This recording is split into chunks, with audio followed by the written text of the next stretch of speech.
नहमदुहु व नुसल्ली अला रसूलिहिल करीम अम्मा बाद फ़अऊज़ु बिल्लाहि मिनश शैतानिर रजीम बिस्मिल्लाहिर रहमानिर रहीम। अस्सलामु अलैकुम डियर व्यूअर्स, आपके फेवरेट इस्लामिक इंफॉर्मेटिव चैनल से मैं हूं शब्बीर अहमद। हमारा आज का टॉपिक है मकरूज़ के लिए कुर्बानी का हुक्म। ये एक सवाल है जो कि एक भाई ने पूछा है। वो कहते हैं कि मैंने 1.5 लाख रुपया किसी से कर्ज लिया है और इसी से मैं बिजनेस कर रहा हूँ। इसके अलावा मेरे पास कोई और पैसा नहीं है। यूँ समझिए कि मैं 1.5 लाख रुपए का मकरूज़ हूँ। तो क्या अब इस सूरत में मुझ पर कुर्बानी करना वाजिब है या नहीं? तो इस मसले में देखिए भाइयों और बहनों, याद रखिए, अगर किसी शख्स के ऊपर कर्ज हो और उसके पास इतना माल इसके अलावा हो कि जो 52.5 तोले चांदी की कीमत के बराबर हो, तो ऐसे शख्स पर कुर्बानी ज़रूरी होती है।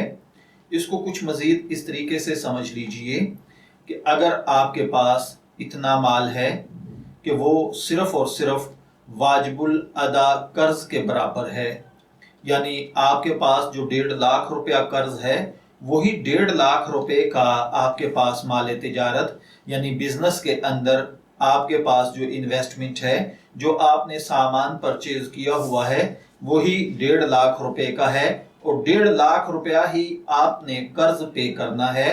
तो इसके अलावा अगर आपके पास बुनियादी ज़रूरियात से हटकर निसाब के बकदर, अब निसाब 52.5 तोले चांदी की कीमत के बराबर है, यानी अगर आपके पास 1.5 लाख रुपए के सामान से इतना सामान मजीद ज्यादा हो कि आज मार्केट में 52.5 तोला चांदी की कीमत क्या है, जो 52.5 तोले चांदी की कीमत हो, 1.5 लाख रुपए से अगर उतना ज्यादा माल आपकी मार्केट में, आपकी दुकान में या आपके पास ना हो, या आपके पास इतने पैसे अलग से एक्स्ट्रा ना हो, तो आप पर कुर्बानी करना वाजिब नहीं है। लेकिन अगर किसी के पास 1.5 लाख रुपए का माल तिजारत मौजूद है, यानी अगर वो 1.5 लाख रुपया वापस कर दे और अब उसके पास 52.5 तोले चांदी की कीमत जितने पैसे बच जाते हैं, तो ये शख्स साहिब निसाब है और इस पर कुर्बानी करना वाजिब होगा। तो इस तरीके से मेरे भाइयों और बहनों मसले को समझ लीजिए।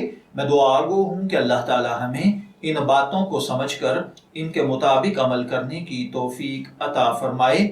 शब्बीर अहमद को इजाजत दीजिए, फिर हाजिर होंगे किसी नए टॉपिक के साथ।